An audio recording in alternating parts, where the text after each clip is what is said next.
Assalamualaikum, apa khabar? Hazri Samsuri dan hari ini saya berada di Jelebu.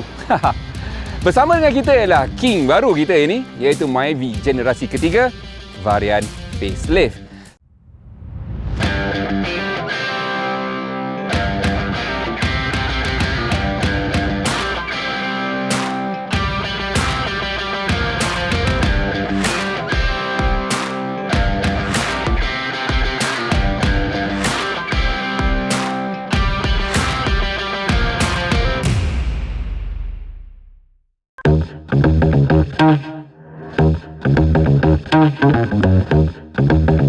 Ampe, ningge you kerai.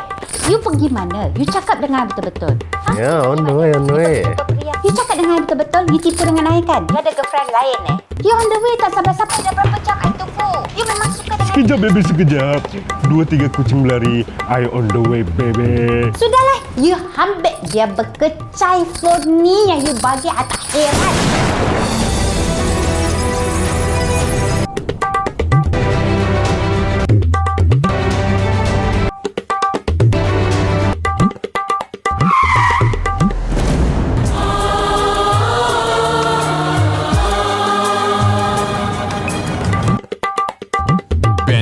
Pasti tiada sesalan di hati. Sejak dilancarkan, Pro2 telah menjual lebih daripada 1.3 juta unit Myvi. Dan generasi ketiga sudah 4 tahun di dalam pasaran dan sudah terjual lebih daripada 277,000 unit. Ini bermakna Pro2 menjual sebanyak sekurang-kurangnya 70,000 unit Myvi ini setiap tahun. Dan untuk King kali ini, facelift kali ini, dia bukan setakat tukar bumper, tukar grill, tak main dah benda macam tu. For this one, Pro2 gave it some technical changes. Ada technical update pada kereta ini untuk menjadikan dia lebih king. Sebenarnya bukan mudah kerja dengan Pro2. Sebab tu ramai yang lari daripada Pro2 dan masuk ke company lain yang lebih relax tapi glam lebih. Untuk orang Pro2, lepas tahun dia launch Myvi yang ini, dia dah start buat kerja facelift dia. Dan projek dia dinamakan D51A. Projek facelift bermula setahun selepas ini dilancarkan dan dia tengok feedback pengguna, feedback daripada media dan pelbagai lagi untuk tahu apa yang bakal dikemaskinikan. Dan kerana itu, sejak Februari 2019 lagi, kerja-kerja facelift telah dilakukan dan mereka menghabiskan 137,000 man hour. Waktu bekerja 137,000 man hour dan 50 juta ringgit untuk projek facelift ini. Itulah serius dia mereka tentang facelift kali ini. Dan Pro2 ni standard lah, dia diam-diam je. Yang penting produk jalan dan lebih bagus. Dan untuk Myvi ini, saya kira memang semakin sukar untuk pesaing dia kejar. Perubahan fizikal garanti ada. So kat depan ni kita boleh nampak sendiri grill dengan gabungan bumper baru, sudah ada elemen X dekat situ macam Ativa. Yang paling penting sekali, Pro2 kata dia sanggup invest lampu baru. So ini lampu baru, tak sama dengan yang hari tu. Bentuk dia lain, luar, dalam dia ni pun sebenarnya lain daripada yang dulu. Nah, walaupun lampu dia ni LED, tetapi masa dia launch dulu generasi ketiga ni masih tidak ada DRL. DRL hanya ada untuk mereka yang beli gear up punya body kit yang optional. Tetapi sekarang ini untuk varian H dan AV, DRL kat tepi ni standard. Tetapi DRL ni hanya akan hidup bila kenderaan bergerak. Dan bila malam, dia tidak akan dim. Dia tidak akan malap. Dia akan padam terus. So, to me, bagus dah ada DRL. Walaupun tak wajib di Malaysia, tetapi ia membantu. Cuma yang ini ialah yang low end punya variant. Apa pun, dia dah ada dah DRL. Okey, untuk varian AV, which is the higher spec, kau baik suka warna merah. Sebab kalau kau boleh tengok, seat dia ni merah menahang. Dashboard dia tak sangat, tetapi ada insert-insert merah yang nampak a bit tasty lah. Boleh lah. Even dia punya instrument cluster pun ada tema warna merah. Cuma seat ni merah sangat lah, Mak. Kenapa ni tak nak buat merah sekali? Baru sporty. Satu lagi perubahan besar sebenarnya yang jarang orang nak buat ialah perubahan pada steering. Dan Myvi yang ini menggunakan steering sama juga dengan steering Ativa. Kenapa? Kerana Myvi yang ini banyak dengan function-function lain, dan untuk function-function itu dia perlukan butang-butang di steering, dan kerana itu dia menggunakan steering Ativa yang pada pendapat saya is one a hell of an upgrade. Untuk varian EV, instrument cluster dia ni lebih macam Toyota, iaitu menggunakan sistem Optitron. Maknanya bila enjin tak start, dia gelap gelita. Bila enjin on, baru dia menyala. Memang nampak sangat premium. Selain daripada itu, kita boleh nampak ada banyak butang-butang baru, ada banyak panel yang penuh dengan butang. Kerana macam saya cakap tadi, facelift kali ini ada perubahan teknikal, terutama daripada segi keselamatan, dan fungsi-fungsi butang ni semuanya ada guna dia. Selain daripada steering Ativa yang sedap dipegang ni, dan satu lagi benda yang saya nampak, ada power button dekat sini. Ini bermakna mapping enjin Myvi yang kali ini pun telah diubah suai sedikit untuk ada fungsi power ini. Tekan power ni maknanya dia akan bagi full maximum power untuk kemudahan memotong. Selain daripada itu, touch screen juga sudah besar, daripada 6.2 inci kepada 6.9 inci. Aircon dia ni pun macam Ativa, cuma ada satu function yang saya nampak berbeza. Kalau di Ativa, button memory MEM ni ada dua. Tetapi di Myvi ada satu, tapi memory tetap dua. Tekan dua kali untuk dapat memory yang kedua. Yang paling penting sekali saya suka ada butang off. Kalau tidak, saya kena tekan butang kipas ni, blower ni sampai kosong. Yang ini off, settle. Dan kunci dia sendiri pun sekarang ni diambil daripada Ativa. So basically dia banyak ambil barang daripada Ativa, dan Ativa adalah model yang lebih premium, which means you are getting more from your money for this Myvi. Untuk adik-adik, yang ini bukan kamera dashcam, yang satu ni saja. Yang dua ni ialah kamera stereoskopik untuk sistem ASA, Advanced Safety Assist. Pro 2 adalah satu-satunya syarikat kenderaan yang memberikan sistem ADAS ADAS ini untuk kenderaan berharga di bawah RM60,000. Orang lain dia mungkin nak sistem audio canggih yang boleh bercakap macam Hi Pro 2 lah, apa semua tu lah. Tak penting, sebab bila aksiden, radio tu haram tak bantu engkau. Yang ini, ADAS ini membantu kita mengurangkan risiko keselamatan. Jadi mana kau nak? High P ke ataupun nak keselamatan? Fikirlah sikit. Untuk Myvi facelift ini, sistem ADAS dia sebenarnya ialah level 2 autonomous dan dia mempunyai adaptive cruise control. ASA 3.0 yang ada juga pada Myvi ini, dia boleh detect ataupun dia boleh mengesan pejalan kaki dan juga motosikal serta basikal. Sistem pre-collision warning ataupun PCW dia pula beroperasi daripada kelajuan 4 sehingga 120 km sejam. Dan untuk PCB ataupun AEB, tidak perlu lagi reset selepas 3 kali digunakan. ASA sekarang juga mampu berfungsi dengan baik di sebelah malam, kecuali ia hanya untuk kenderaan dengan lampu belakang yang jelas. Adaptive Cruise Control pula boleh beroperasi daripada kelajuan 30 sehingga 125 km sejam dengan 3 level jarak dengan kenderaan di hadapan. So, semua fungsi-fungsi ni sebenarnya hanya ada pada kenderaan-kenderaan premium, tetapi Pro 2 dah bawa dia turun kepada kita rakyat marhain. Syabas Pro 2. Teknologi yang mahal kini mampu milik untuk ramai lagi golongan Malaysia.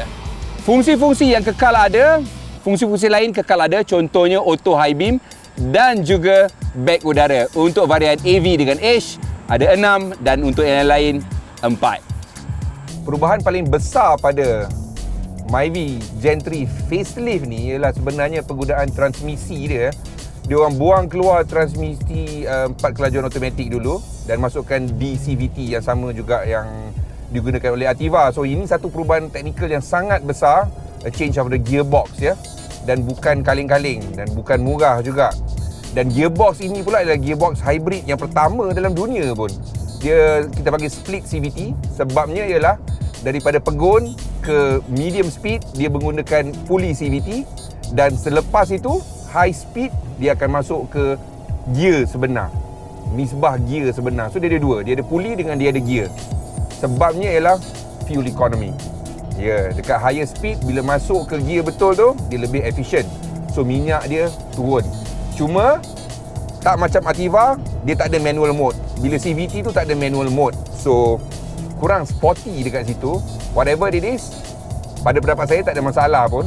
Cuma yang komplain yang pertama orang akan kata ialah Myvi ni bising. Sebab CVT ada bunyi whining dia tu. Bunyi macam tadi tu. Dia naik bukit, bila kita menarik, dia meneran bunyi tu. So bunyi tu kau kena biasakan lah. Okay. Hopefully Pro 2 in the future boleh kasih bunyi tu lebih senyap, which means more sound deadening to counter that whining noise yang memang ramai orang tak suka, termasuk saya. Tapi kalau Toyota boleh buat, kasih senyap, saya rasa Pro 2 pun boleh. Cuma cost tu lah, cari cost yang paling rendah lah. Okay, now fuel economy tu macam saya cakap tu, on paper Myvi 1.3 sekarang ni daripada 21.1 km per liter sudah naik kepada 22.2 km per liter. Sudah 1 km lebih bagus, lebih efisien. Yang 1.5 yang kita bawa ni pula daripada 20.1 km per liter naik kepada 21.1 km per liter. So itu antara objektif Pro 2. Dia bukannya setakat nak kereta sporty ke praktikal ke tidak, tapi dia tahu fuel efficiency. Walaupun minyak kita masih murah dalam ASEAN pun, tapi kita tetap kena make sure penggunaan minyak lebih rendah supaya kadar emission kita lebih rendah dan mudahlah juga. Satu lagi penambahan yang baik bila kita pasuk gearbox DCVT ni ialah acceleration, pecutan. So Myvi punya pecutan sekarang ni 20% better, 20% lebih cepat daripada yang dulu. So untuk yang 1.3 sekarang ni dia boleh buat 11.5 saat, 0 ke 100 11.5 saat, dan untuk 1.5 macam ni 10.2 saat. Ya, tak boleh lah lawan supercar apa semua, tak boleh lah lawan tu kan, tapi 10.2 saat untuk kereta Marhain memang laju lah. Okey, memang terasa betul lah. Dan sebenarnya bila high speed cruising dia senyap daripada CVT biasa sebab dia dah pakai gear betul. Itu kelebihan dia lah. Now, enjin tetap sama. Enjin NR ni kan, NR series ni, satu NR dengan dua NR VE ni. 1.3 ialah 94 horsepower dan 1.5 102 horsepower. Dan harga dia sebenarnya pada pendapat saya up sikit lah. Untuk 1.3 liter non ASA yang tak ada ASA system tu RM45,700, dan untuk 1.5 liter AV macam sekarang ni yang the higher spec RM58,800. Dia still below RM60,000. Dalam kategori ni dulu kita ada 3 pemain utama. Kita ada Honda Jazz GK dulu tu yang dah tak ada dah, and then kita ada Iris dan kita ada Myvi. Okay, now harga dia memang Honda paling mahal lah. Berbanding dengan Honda GK tu dulu, saya tak nampak kenapa saya kena bayar sangat banyak untuk Honda Jazz tu. Okey, saya rasa lebih daripada RM20,000 saya kena tambah. Sebab daripada segi pemanduan dan standard features, langit dengan bumi lah. Pro 2 ni ada lagi banyak sebenarnya, terutama dengan ASA ni. Okey, handling kereta ni kan, saya memang saja tarik tim saya bawa buat shoot ni ke belah Jelebu, sebab jalan-jalan dekat sini memang bengkak-bengkok. Okey, dan bukan setakat main bandar je, main bengkak-bengkok dekat sini ni, dan dia memerlukan sebuah kereta yang handling dia cukup bagus lah. Okey, so hari ni kita ada kereta ni, jalan ni pun saya dah biasa dengan kereta-kereta lain.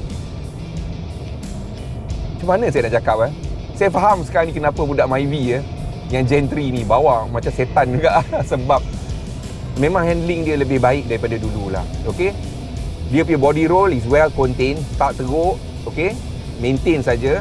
In fact, pagi ni saya bawa, dia dah on par dengan Iris pun sebenarnya. Cuma Iris ada rasa solid berat sebab steering. Steering untuk Myvi ni tak ringan tapi tak rasa solid. So feedback untuk steering ni kena buat balik. That's satu. Tambah sikit je lagi, okey? Dia kena compare balik dengan kereta lain. Pada pendapat saya, benchmark kena pakai Fiesta lah. Okay? That is among the best handling car untuk segmen kecil macam ni. Buat macam tu. Steering. Nombor 2, driving position. Saya tak tahu kenapa, tapi Pro 2 mungkin orang-orang R&D dia kurus-kurus kecil-kecil. Sebab bila ada orang tinggi macam saya mempunyai masalah dengan driving position. Steering ni terlampau rendah. Dan steering ni tak ada teleskopik. Okay?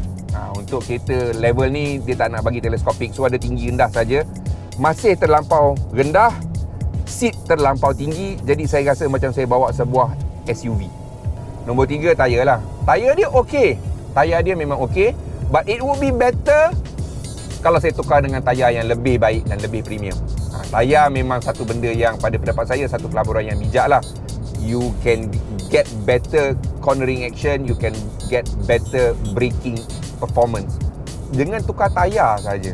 Comfort level kereta ni memang jauh lebih senyap daripada Myvi dulu-dulu. Memang jauh berbeza lah. This car is very comfortable. Sangat-sangat selesa lah. Dan permainan yang ada dalam kereta ni, the automatic high beam lah, ASA dia apa semualah, memang takkan orang lain bagi kau dengan harga macam ni lah, ya. Tak ada orang nak bagilah. Orang lain dia akan bagi mainan-mainan yang tak penting, contohnya audio system, okey. Dia akan letak benda macam tu sebab benda-benda tu off the shelf, dia tak perlu R&D banyak. Ampe, ni ingge you kerai.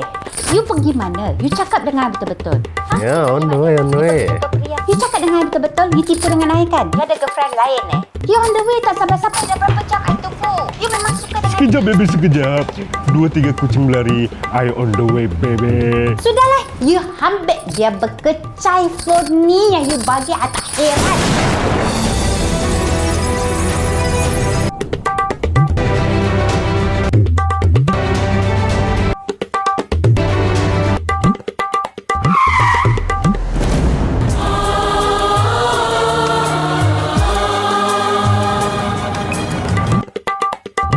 Bendix, pasti tiada sesalan di hati.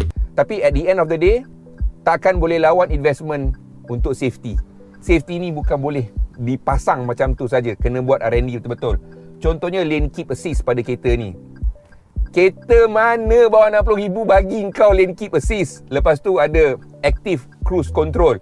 Kereta mana harga macam ni bagi kau active cruise control bang? Dan kereta ni memang sesuai dalam bandar, so bumper to bumper punya action tu memang selalu ada. Satu lagi benda yang saya nak komplain juga ke Pro 2 ni ialah your active high beam ni, okey. Ini bukannya kali pertama saya pakai active high beam. Saya punya kereta pun hampir semua active high beam lah. Active high beam you all ni terlampau sensitif. Cepat untuk high beam, terlampau slow untuk turun low beam. So ini bahaya untuk orang lain. Sebab bila dia lambat nak low beam, orang lain dah start silau. Yang ini ni, saya perasan tadi subuh, motor ada kat depan pun, dia tak nak turun lagi high beam dia. So ini tak bagus. So Pro 2, please check into this ya. Jangan bagi orang marah sebab you all dah guna lampu LED which is super bright. Lampu dah terang. Syabas juga menggunakan lampu LED ni ya, sebab dia memang lebih terang.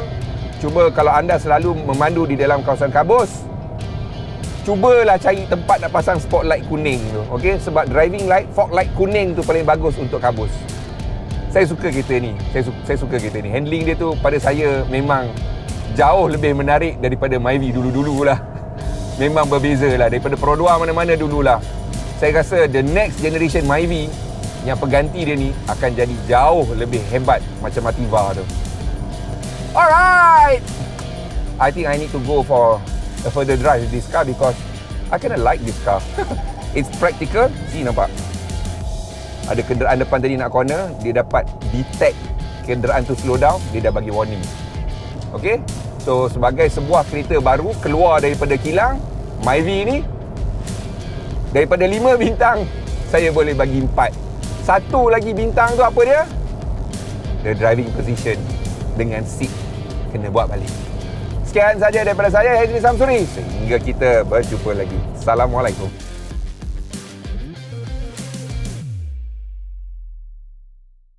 Jangan lupa subscribe channel kami dan tekan butang loceng supaya anda tahu bila video baru kami akan muncul.